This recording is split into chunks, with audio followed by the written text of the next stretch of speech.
Well done, UniGiant. You must show the Triforce piece you have assembled to the gods.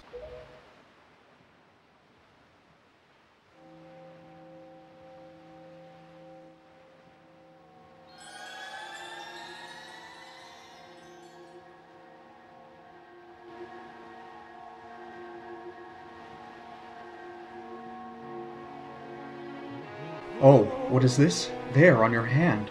The Triforce piece now dwells within you. It is the Triforce of Courage, proof that you are indeed the true hero.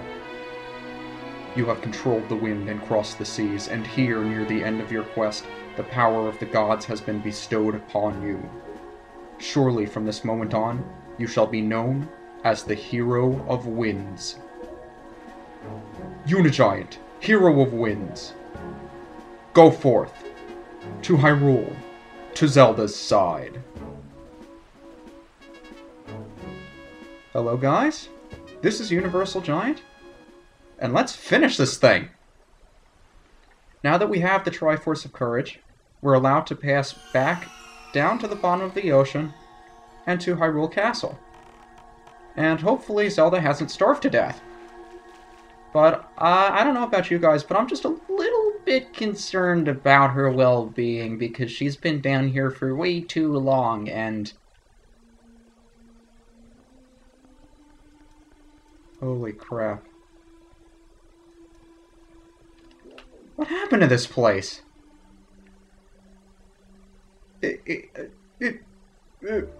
also meant to show off before, and I hate to break the, feeling of despair and tragedy, but I never showed off the pictures in here. As you can tell, since we know that Tetra was Zelda, if we look at this picture here, you can see that all of the, I guess all the people hanging around the princess there are actually every one of the pirates that were on her ship, which is a pretty nifty little thing. And you see over there is a picture of the king, and I'm sure their mate. Actually, I don't think there are any other pictures. So, let's check on Zelda and see if she's okay. I know the statue was moved and the entire area is open down here, but who knows? Maybe Ganon's an idiot or something. There she is. Give Ganon too much credit, Coral. I mean, Zelda's right there. He didn't find her. Uh-oh. Maybe he did. You have deceived yourself. Did you think you'd be safe inside the castle? Foolish! Now that my power has been restored, there is no safe haven for you now. I have taken your precious Zelda, and here you shall fall into eternal slumber. What is this, Okami? And two of the strongest Dark Knights in the game. Dark Nuts in the game, right here. But since we just finished the Savage Labyrinth, we know exactly how to deal with these guys, and I didn't really specify it when I was battling it because we were going super fast. But what I was doing the entire time was trying to get one to attack me first, the nearest one to me to attack me first. So I have to take my sword out to be able to parry attack, sorry. But I tried to get one closest to me, and that was the one that I'd be able to parry attack first. And from there, I could just slash off their armor. But once I get the helmet off, I'm able to get a couple of free shots on them by stunning them with the boomerang. So that's what I was doing. And it makes these fights a lot easier. I wasn't aware you could strike him when just his helmet was off. I thought the armor needed to be removed for you to be able to strike him like that. Yeah, you go ahead and run off to try to get your sword while you leave yourself completely defenseless. And the guy behind me is going to hit me, but I have plenty of health. I really don't care. But these guys really do have a ton of health. A lot more health than your regular Dark Nuts do. So he's down, and that fight was absolutely no sweat. Now, before we leave this area, something I wanted to show off earlier, but I think it's a little more fitting than I left it for the end of the game. And considering we've already played through Ocarina of Time, everybody should know what I'm talking about here. The stained glass windows down here. Of course, one is just the Triforce. But as we walk around, you'll find one for every sage that was in Ocarina of Time. Here you have Princess Ruto, the sage of the Water Temple. You have Rauru, the sage of the Temple of Light in the Temple of Time. You have Soraya or Saria from the Forest Temple. You have a beautiful picture of Ganon here. I don't know why they would have a picture of Ganon. Maybe it was just so everybody remembered what happened. You have Darunia from the Fire Temple. A couple of Gorons at his side there. You have Impa from the Shadow Temple. And last but certainly not least, Nabooru from the Spirit Temple. So, now that we've had our fill of nostalgia, it's time for us to head to an area down here that we weren't able to explore before because the Master Sword had not yet regained its full power. And that happens to be outside the back of the castle. And now that we defeated those two Darknuts, the little electric fence that was blocking the way before allows us to pass through. And now we enter... this is essentially the quote-unquote Hyrule Field, or at least as much of it as you can access, and you can see in the background is Ganon's Tower over there. Now, why we couldn't go anywhere before was that there's this weird energy barrier blocking the way, which you can't really see unless you get really, really close to it, and it actually surrounds the entire castle down here, which is what was preventing us from accessing the temples from below the ocean. But now that we have the fully powered Master Sword, we can slash it to bits. Don't ask me how it works, it just does.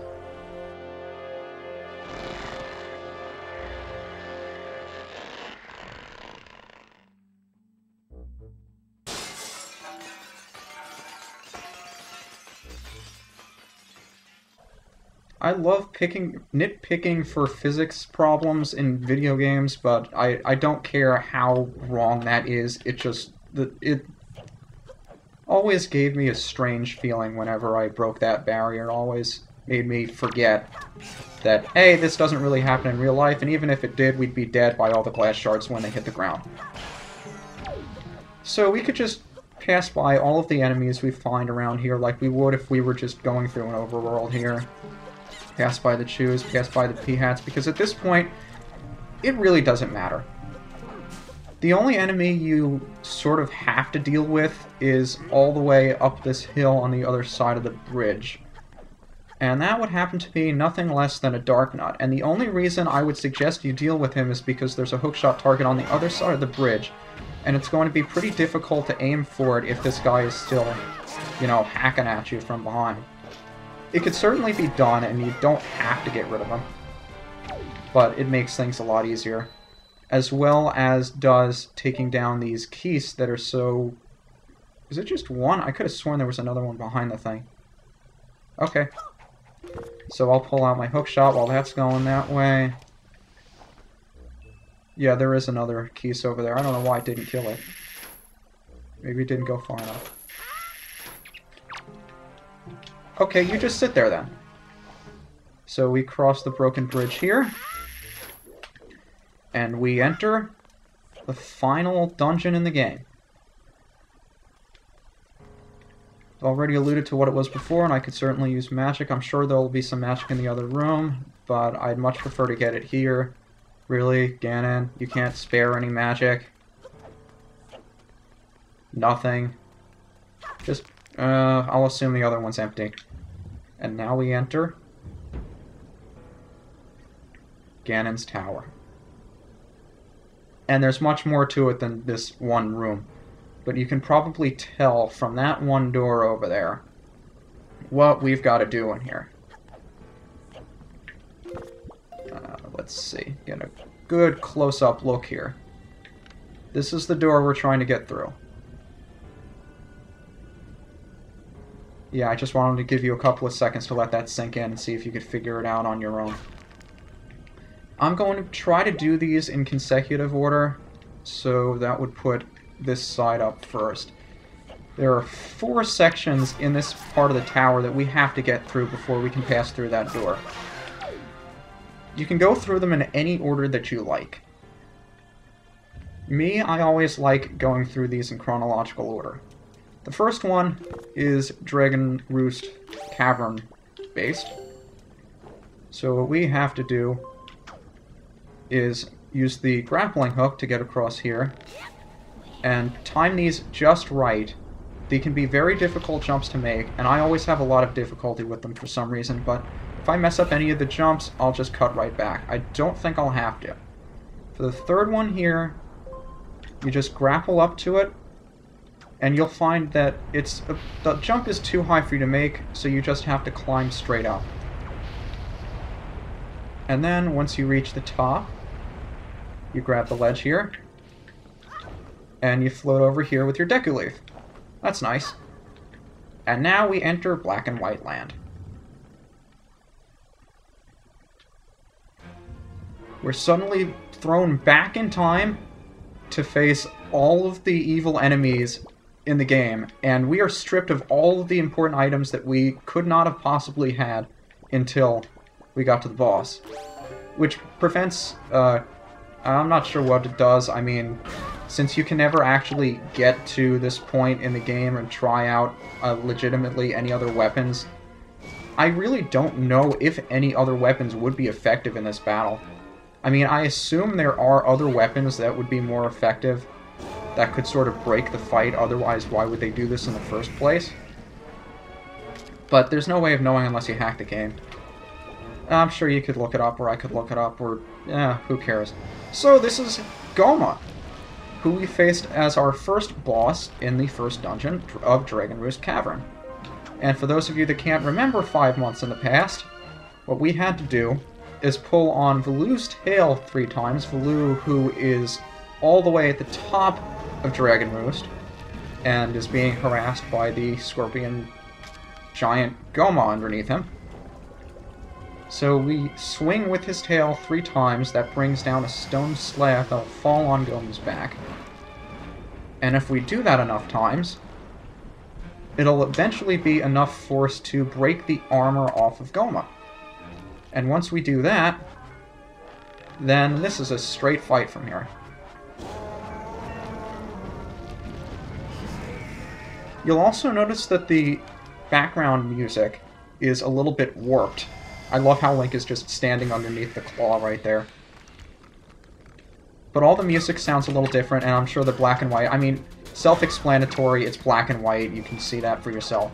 And since we have the fully powered Master Sword, this battle doesn't take nearly as long. In fact, you should only need one go at that guy in order to hit him. Apparently the force of the grappling hook was enough, so if I'd gotten another slash in there, we could have taken him out in one shot. But that's good enough for me. And our first boss is toast. So now we can move on to the next one, Magic, thank you, which is on this side, and yet another of these guys is blocking the way. Will they ever learn? Probably not. So as you can tell, this is going to be based on the Forbidden Woods, on the Forest Haven, and we have to re-equip all of our items. What do I want? That might be the only one I need, actually. So more of these lifts that we have to power with our wind from the Deku Leaf, and yeah, I really should fill up on magic before I attempt this. Arrows, I don't know why you would need them in this room. I think the only thing you need is the Deku Leaf. So let's blow this thing over this way, and we have more of these hand vine things. Now be very careful around these because they will move unpredictably. And like I mentioned before, you can float over them and see where you are, which is highly recommended. Now when you get to this part, there is a thing you need to blow down here, and that'll bring the next lift across for you to jump to. I'm feeling a little daring right now. Blow this over to the other side, and now we have 2 more of those things to jump to. And these are even less predictable, especially making the jump between the 2. I always have difficulty doing that, for some reason, and I don't know why. You could probably jump to them when they're higher up. I don't, just because I think it's safer not to. And I did make that jump, that's nice. Now, just like you did when you first floated over to the Forbidden Woods, you're going to have to deal with P-Hats. So if they get close, just wave the Deku Leaf at them and that'll shoo them away. So let's see if we can get a little bit of magic back. I don't need rupees. When you get to this point in the game, you don't need rupees anymore. Although you can go back later in the dungeon and fill up on anything you need. Really, it's too far out of the way, but I'll get into that more when we get there. So, Kaye Damos is here again. And same strategy as before. Boomerang. So take down the tentacles that are keeping this guy on the ceiling. He will fall down, and then you can attack the flower at his core. Now, if we can do this fast enough, he won't be able to attack us. I believe that's all of them. So, let's see how many attacks we can get in on this guy. Not enough, apparently. I think you can also take him out in one go. So let's wait for him to try to pull himself together again. And just bring him down. Like I mentioned before, a lot of these bosses are not very difficult, and especially at this point in the game when you have so many hearts and you're just so much better, you know, at playing the game, that all of these monochrome battles are a joke. It's nice that they did that. I mean, this is the first game I ever played that did something like this, where you have a boss rush at the end. Well, it's not really a boss rush, but it's like a gauntlet of bosses before you can ascend the tower. First game I ever played like this. And it is pretty cool, but it gets old fast. So let's restock and move on to the next area here, which is going to be the Earth Temple. We skip over the Tower of the Gods because that was assembled by the gods and not by Ganon, so evil inhabits this place. And we're just going to roll through everything and pretend that there are absolutely no coffins behind us, nothing whatsoever. Now we'll get to this point and we'll see that there's a switch here. And this switch will bring down the stairs on the opposite end of the aisle. However, once we step off the switch, the stairs go back up. So what we have to do, I'd like to activate all of these before I get down there, just so I know nothing is going to attack me here. Ignore the Poe. Ignore the Poe. Come down this way. Try to lure one of the Dark Chews down this way. And if you do that, you can grab it. You can grab it, I said. And you can just plop him on the switch. Plop him on the switch. Is he on the switch? He's not on the... Chew. Chew. Chew. Yeah, let's just get rid of him. Poe. I don't like you, Poe. You chased me all the way down here for nothing. Good day, sir. Let's see. Let's get a Poe closer here. Yeah, this is going to get a lot more difficult later on, which is a little bit of, I'm not exactly confident. If I couldn't do anything with the first Chew, I don't know if I'll have the time to get off the lock-on. I can't run when I'm locked on. So let's hope we make it in time, and we did. Just barely. And this time, it's going to get a little more tricky, because we will find that although the sunlight is over here, the switch is on the other end. And we'll also realize that when we do this for the first time, hopefully I can activate it just by doing this. And then if we run over to the other side, we will find... No, I guess they purposely make you do it this way, which is a real pain, but it has to be done, and I'm not going to ruin it for anybody that hasn't gone to this part of the game before, because it is quite frustrating if you don't know it's coming. So drop this guy on the... I'm not going to bother. Pretend he's on the switch, I said. Let's see, what's the best way? I think we want to try to get one as far away as possible. And then we just hurry our way over there. I think I wound up freezing the one that was right next to the switch anyway. So, No, don't jump on the switch yourself. Don't jump on the switch. Drop. This is so finicky. It really is. Okay, so if that stays there long enough, we will find that just when we get to the staircase... For freaking sake!